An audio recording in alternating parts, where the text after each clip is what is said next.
Welcome to Xishan একাডেমিতে স্বাগত। আজকে আমরা নিমেষে অঙ্ক সিরিজের ক্লাস নাম্বার 252 শুরু করব আজকে রিজনিং অ্যান্ড জিআইয়ের উপর। তোমরা যারা কম্পিটিটিভ এক্সাম প্রিপারেশন নিচ্ছ অবশ্যই ক্লাসটা শেষ পর্যন্ত দেখো।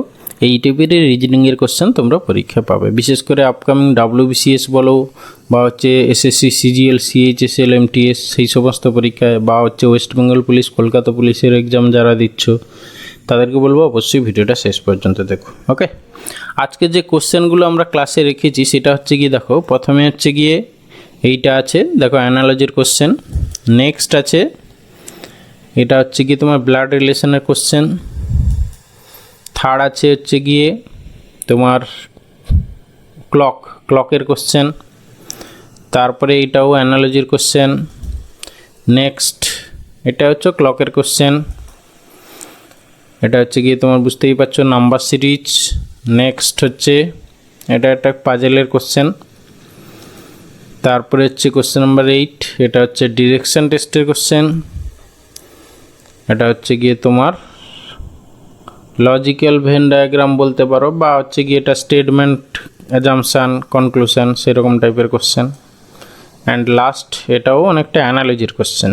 ওকে, তোমরা আগে এটা সলভ করে ফেলো, তারপর অ্যান্সার আমার সঙ্গে চেক করো, তাহলে কিন্তু আসল প্র্যাকটিস হবে, নিজে করতে হবে। ঠিক আছে, নিজে হাতে না সলভ করলে বা প্র্যাকটিস করলে কিন্তু কিছুই হবে না। আমি করে গেলাম, তুমি দেখে গেলে বুঝে গেলে, বাট নিজে যখন করতে যাবে তখন দেখবে আটকে যাবে। ওকে, তাহলে আমাদের কোশ্চেন নাম্বার 1 কী ছিল দেখো, বলেছে hockey is to India baseball কী হবে। তাহলে হকি ইন্ডিয়া বুঝতেই পারছো, ইন্ডিয়ার হচ্ছে গিয়ে জাতীয় খেলা হকি। ঠিক আছে, তাহলে বেসবল কোথাকার হচ্ছে তোমার জাতীয় খেলা, বেসবল অ্যাকচুয়ালি আমেরিকার জাতীয় খেলা। ঠিক আছে, তাহলে অপশান ডি হবে অ্যান্সার। এরপরে এসে কোশ্চেন নাম্বার 2 কী বলেছে, বলেছে এ যায় ভাই বি এর দেওয়া পার্টিতে, বি এর কন্যা সি। আচ্ছা, তাহলে ব্লাড রিলেশনের কোশ্চেন, তাহলে আমাদের সাইনগুলো plus sign within first bracket হচ্ছে মেল, আর হচ্ছে minus sign within first bracket হচ্ছে গিয়ে ফিমেল, আর হচ্ছে গিয়ে কাপলের হচ্ছে হাজব্যান্ড ওয়াইফ, যেটা প্লাস সাইন উইদিন সার্কেল হচ্ছে কাপল। এই তিনটে আমরা সাইন ইউজ করব, আর হচ্ছে আপার জেনারেশন উপরে লিখবো, লোয়ার জেনারেশন নিচে লিখবো। ঠিক আছে, আর সেম জেনারেশনগুলো একই লেভেলে লিখবো, এই হচ্ছে কথা। ওকে, তাহলে আমরা ছবিটা আঁকি দেখি। বলেছে এ যায় ভাই বি এর দেওয়া পার্টিতে, তাহলে এ হচ্ছে বি এর পার্টিতে যায়, বি হচ্ছে তার ভাই। ঠিক আছে, তারপরে বলেছে বি এর কন্যা হচ্ছে সি, তাহলে বি এর কন্যা হচ্ছে সি, তারপরে সি এর ভাই হচ্ছে ডি, তাহলে সি এর ভাই হচ্ছে গিয়ে ডি, তারপরে কি বলেছে ডি এর সঙ্গে এর কি সম্পর্ক। ঠিক আছে, তাহলে ডি এর সঙ্গে এর কি সম্পর্ক, দেখো ডি হচ্ছে গিয়ে কি এ এর ভাইয়ের ছেলে, মানে ভাইপো নেফিউ, মানে অপশান ডি অ্যান্সার। ওকে, এরপরে আসি কোশ্চেন নাম্বার 3, বলে যে একটি ঘড়ি দেওয়ালে টাঙানো আছে এবং সময় নির্দেশ করছে 4:25, ঠিক বিপরীত দেওয়ালে টাঙানো একটি সাধারণ দর্পণে তার প্রতিবিম্ব মানে প্রতিফলিত বিম্বে সময় দেখা যাবে, মানে হচ্ছে কি জাস্ট মিরর ইমেজ কী হবে। ঠিক আছে, মনে রাখবে মিরর ইমেজের ক্ষেত্রে যে টাইমটা দেওয়া থাকবে সেটাকে 12টা বা হচ্ছে 11:60 এই দুটো মধ্যে যে কোনো একটা থেকে বাদ দিয়ে দেবে। দেখো তো 4:25 তাকে এইটা থেকে 11:60 থেকে বাদ দিতে সুবিধা। ঠিক আছে, তাহলে এইটা থেকে বাদ দিয়ে দাও, মানে 12টা আর কি। দেখো 11:60 যা 12টা তা, এবার এখানে যখনই মিনিটের ঘরে কিছু থাকবে তখন হচ্ছে 11:60 থেকে বাদ দেবে। ওকে, তাহলে দেখো এখান থেকে বাদ দিলে 5, আর এখানে হচ্ছে গিয়ে তোমার 5 থেকে 2 গেলে 3, তাহলে শেষে হচ্ছে 35, আর এদিকে তোমার কত 8 9 4 8 7 4 11। ঠিক আছে, তাহলে হচ্ছে কি তোমার 7:35, মানে অপশান সি অ্যান্সার। ওকে, এরপরে আসি কোশ্চেন নাম্বার 4, দেখো অ্যানালজির কোশ্চেন, বলেছে কয়েন্স মিন্ট ব্রিক্স কোথায় হয়, মানে কয়েন কোথায় তৈরি হয়, মিন্টে তৈরি হয়। ঠিক আছে, মানে যেখানে কয়েনের কারখানা তাকে বলে মিন্ট, আর ব্রিক্সের কারখানা মানে ইট ভাটার ইংলিশ কি, অপশান ডি। ঠিক আছে, এরপরে আসি কোশ্চেন নাম্বার 5, বলেছি একটি ঘড়ি 1 ঘটিকায় 1 ঘন্টায় 1 ঘন্টা বাজায়, 2 ঘটিকায় 2 ঘন্টা বাজায় এবং এইভাবে 12 ঘটিকায় 12 ঘন্টা বাজায়, 12 বার ঘন্টা বাজায়। ঠিক আছে, ঘড়িটি 2 দিনে কতবার ঘন্টা বাজায়? ঠিক আছে, দেখো টোটাল হচ্ছে গিয়ে আমরা ধরো সাপোজ 12 ঘন্টায় কবার বাজায় সেইটা আমরা আগে বের করে নিই। ঠিক আছে, মানে 1 থেকে 12 পর্যন্ত যোগফল 1 + 2 + 3 এরকম করে প্লাস আপ টু কি 12 পর্যন্ত। তাহলে এই যোগফলের ফর্মুলা কি তোমার n × n+1/2 ফর্মুলা হচ্ছে গিয়ে তোমার স্বাভাবিক সংখ্যার যোগফলের ফর্মুলা। তাহলে 12 × 12 + 1 মানে হচ্ছে গিয়ে 13 বাই হচ্ছে গিয়ে 2। তাহলে টোটাল 12 ঘন্টায় এতবার বাজে। ঠিক আছে, তাহলে 2 × 6 = 12, 13 × 6 = 78, 78 বার। এবার বলেছে 2 দিনে। ঠিক আছে, 2 দিনে মানে টোটাল হচ্ছে গিয়ে ক ঘন্টা? 12 × 12 = 24, আবার 12 × 12 = 24, টোটাল 48 ঘন্টা, মানে 12 × 4 = 48। তাহলে এত ইন্টু কত ঘন্টা হলো তোমার হচ্ছে গিয়ে দেখো মানে এইটা ইন্টু 4। ঠিক আছে, তাহলে এইরকম 1 থেকে 12 কবার হবে? 4 বার হবে। তাহলে 4 গুণ করো, 8 × 4 = 32, 2 হবে ইউনিট ডিজিট, মানে অপশান সি অ্যান্সার। ওকে, 8 × 4 = 32, 2, 7 × 4 = 28, 29, 30, 31। ওকে, 312। এরপরে আছে কোশ্চেন নাম্বার 6। দেখো নাম্বার সিরিজের কোশ্চেন কি বলেছে? 3, 8, 6, 14 তারপরে দিস, তাহলে লুপ্ত সংখ্যাটা কি হবে? ওকে, আচ্ছা আমরা যদি একটু খেয়াল করি একটা বাদে একটা, দেখো আমি একটু নিচে লিখে নিচ্ছি 3, 8, 6, এটা হচ্ছে 14, তারপর ড্যাশ, তারপর হচ্ছে 20। একটা বাদে একটা খেয়াল করলে দেখো এইটা আর এইটা, দেখো 8, 6, 14, আবার 14, 6, 20। ঠিক আছে, তাহলে সেম ডিফারেন্স হচ্ছে একটা বাদে একটা, তাহলে এইটাকেও আমরা করি। হ্যাঁ, তাহলে এইখানে সেম ডিফারেন্স হওয়া উচিত, তাহলে এখানে 3 হবে, তাহলে এইটাও 3 হবে। 6, 3, 9, দেখো 9 অপশানে আছে, হ্যাঁ আছে, ব্যাস এটাই অ্যান্সার। ওকে, এরপরে আসি কোশ্চেন নাম্বার 7। কোশ্চেনটা দেখতে অনেক বড়, বাট একটু মাথা ঠান্ডা করে করতে হবে। ওকে, পাজেলটের কোশ্চেন বলেছে ABCDEFGH এই 8 জন একটি গোল টেবিল ঘিরে কেন্দ্রের দিকে মুখ করে বসে আছে। ওকে, ডি বসেছে এফের বাঁ দিকে দ্বিতীয় স্থানে, ইত্যাদি ইত্যাদি। তাহলে আমরা এসো ছবিটা আঁকি। আমরা একটা সার্কেল ড্র করব। দেখো টোটাল একটা সার্কেল ড্র করব, তার মধ্যে 1 থেকে 8 মানে এ থেকে এই মানে 8টা প্লেস থাকবে। ঠিক আছে, এইটা যদি সাপোজ একটা সার্কেল হয় 8টা প্লেস থাকবে, 1, 2, 3, 4, 5, 6, 7, 8। ওকে, তাহলে এখানে দেখো সবাই কেন্দ্রের দিকে মুখ করে বসে আছে।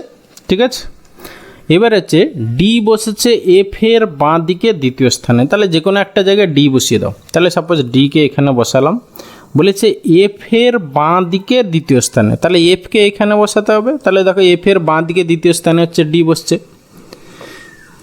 তারপরে এইচের ডান দিকে তৃতীয় স্থানে, হ্যাঁ ডি বসেছে এফের বাঁ দিকে দ্বিতীয় স্থানে এবং এইচের ডান দিকের তৃতীয় স্থানে, তাহলে এইচের ডান দিকের তৃতীয় স্থানে, তাহলে এইচ এইখানে হবে। দেখো এইচের ডান দিকে তৃতীয় স্থানে 1, 2, 3 নম্বরে ডি বসছে, ব্যাস এইটুকু পর্যন্ত হলো।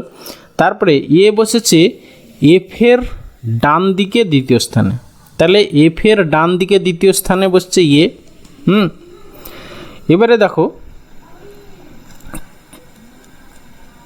তার পাশে বসেছে এইচ, হ্যাঁ তার পাশে বসেছে মানে এ বসেছে এফের ডান দিকে দ্বিতীয় স্থানে আর তার পাশে বসেছে এইচ, তাহলে এর পাশে হচ্ছে এইচ, দেখো ঠিকই আছে। হ্যাঁ, এবার সি বসেছে বি এর ডান দিকে দ্বিতীয় স্থানে। আচ্ছা বি এখনও আসেনি, তাহলে এই লাইনটা আমাদেরকে এখন ছেড়ে রাখতে হবে। ঠিক আছে, এফ রয়েছে বি এর ডান দিকে তৃতীয় স্থানে। ঠিক আছে, এফ রয়েছে কোথায় বলেছে? বি এর ডান দিকে তৃতীয় স্থানে, তাহলে বিকে আমাদের এইখানে বসাতে হবে। তবে দেখো ডান দিকে তৃতীয় স্থানে হচ্ছে এফ, 1, 2, 3 নম্বরে এফ আছে। এফ এবং জি পাশে বসেনি, তাহলে জি দেখো এইখানেও হবে না, এইখানেও হবে না, তাহলে জি এইখানে হতে বাধ্য। তাহলে আর পড়ে থাকলো দেখো কে এইখানে আমরা একটা লাইন ছেড়ে এসেছি, দেখো সি বসেছে বি এর ডান দিকে দ্বিতীয় স্থানে, তাহলে বি এর ডান দিকে দ্বিতীয় স্থানে মানে এইখানে হবে সি, ব্যাস। আর কে বাকি আছে দেখো, এ বি সি ডি পড়ে থাকলে ই, তাহলে ই এখানে হবে, ব্যাস।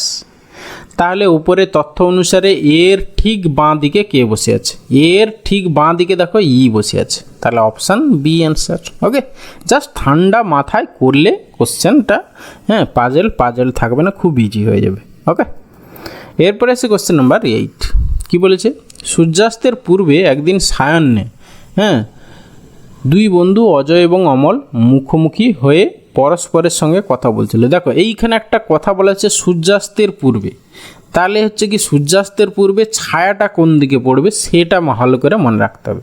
যখন সূর্যাস্ত মানে হচ্ছে কি তোমার আমাদের ডিরেকশান উপরে নর্থ সাউথ ইস্ট ওয়েস্ট, তাহলে ছায়াটা কোন দিকে পড়বে, সূর্য তো তোমার এই দিকে থাকবে, ঠিক আছে, সূর্য এই দিকে থাকলে তোমার ছায়াটা পড়বে কোন দিকে, পূর্ব দিকে ছায়াটা পড়বে, এইটা মাথায় রাখতে হবে। এবার হচ্ছে দুই বন্ধু অজয় এবং অমল পরস্পরের মুখোমুখি হয়ে কথা বলছিল। যদি অমলের প্রতিবিম্ব, হ্যাঁ, ঠিক তার ডান দিকে পড়ে, তাহলে অমলের প্রতিবিম্বটা কোন দিকে পড়েছে, তোমার হচ্ছে তার ডান দিকে, হ্যাঁ, মানে হচ্ছে পূর্ব দিকে পড়েছে, তাহলে অমল নিশ্চয়ই উত্তর দিকে মুখ করে আছে, ঠিক আছে। অমল ডান দিক, তার ডান দিকে দেখো তার ছায়াটা পড়েছে, ঠিক আছে, পূর্ব দিকের তার ডান দিকে ছায়াটা পড়েছে, তাহলে অজয় কোন দিকে মুখ করে আছে। এবার দেখো তারা একে অপরের মুখোমুখি কথা বলছিল, তাহলে অজয় হচ্ছে গিয়ে দক্ষিণ দিকে মুখ করে আছে, ঠিক আছে, তবে গিয়ে মুখোমুখি কথা বলতে পারবে। তাহলে দক্ষিণ দিক মানে অপশান বি অ্যান্সার। এরপরে এসি কোশ্চেন নাম্বার 9 কি বলেছে তনুশ্রী একজন নৃত্যশিল্পী, নৃত্যশিল্পীগণ সকলেই যুবতী, তাহলে কি হবে, তনুশ্রী একজন যুবতী নৃত্যশিল্পী, দেখো কি আছে কোথায় আছে এরকম একজন, হ্যাঁ দেখো অপশান ডি আছে, মানে অপশান ডি বা হচ্ছে কি এই যে ডি, এটা হবে অ্যান্সার। ওকে, তনুশ্রী একজন যুবতী নৃত্যশিল্পী। এইখানে দেখো আমার মনে হয় আরও একটা হতে পারে সিদ্ধান্ত, মানে কনক্লুশন আরও একটা হতে পারে। এইটা স্টেটমেন্ট দুটো দেওয়া ছিল, তনুশ্রী একজন নৃত্যশিল্পীগণ সকলেই যুবতী, তাহলে কি তনুশ্রী একজন যুবতী নৃত্যশিল্পী, এই কথাটা কিন্তু পুরো 100% ঠিক। বাট আর যেগুলো সিদ্ধান্ত কনক্লুশন দেওয়া ছিল সেগুলোর মধ্যে দেখো সকল যুবতীই নৃত্যশিল্পী, না এটা ঠিক নয়, সকল নৃত্যশিল্পী যুবতী এইটা কিন্তু ঠিক। কারণ কি দেখো নৃত্যশিল্পীগণ সকলে যুবতী, এই কথাটা তো বলাই আছে, তাহলে সকল নৃত্যশিল্পী যুবতী এই কথাটাও এখানে ঠিক হচ্ছে, দেখো এইটা ভালো করে খেয়াল করো। এবার এই বি আর তনুশ্রী যুবতী নন, যেহেতু নৃত্যশিল্পী নন, নৃত্যশিল্পী তো অবশ্যই, তাহলে অপশান সি এর ব্যাপার আসছেই না, তাহলে পড়ে থাকলে বি আর ডি দুটোই কিন্তু ফলো করছে এখানে, বাট অপশান ডিটা হচ্ছে গিয়ে বেস্ট চয়েস, ঠিক আছে, বি আর ডি এর মধ্যে বেস্ট চয়েস হচ্ছে অপশান ডি, কারণ এখানে দুটো স্টেটমেন্টকে কম্বাইন্ড করে অপশান ডিটা হয়েছে, তাহলে অপশান ডি হবে অ্যান্সার। ওকে, এরপরে আসি question number 10 and final question কি বলেছে, স্কুইন্ট আইজ, তাহলে স্কুইচ কি হবে, ঠিক আছে, মানে চোখ চুলকানোকে বলে স্কুইন্ট, আর স্কুইচ মানে কি, স্কুইজ মানে হচ্ছে গিয়ে তোমার অ্যাকচুয়ালি হাত ধোয়াকে বলে আর কি, স্কুইজ মানে অপশান ডি হবে অ্যান্সার। ওকে, থ্যাংক ইউ ভিডিওটা শেষ পর্যন্ত দেখার জন্য, আশা করি ভালো লাগলো, তাহলে অবশ্যই একটা লাইক করো, বন্ধুদের সঙ্গে শেয়ার করো, আর চ্যানেলে নতুন হলে অবশ্যই সাবস্ক্রাইব করো। ওকে, ভালো থাকবে, বাই।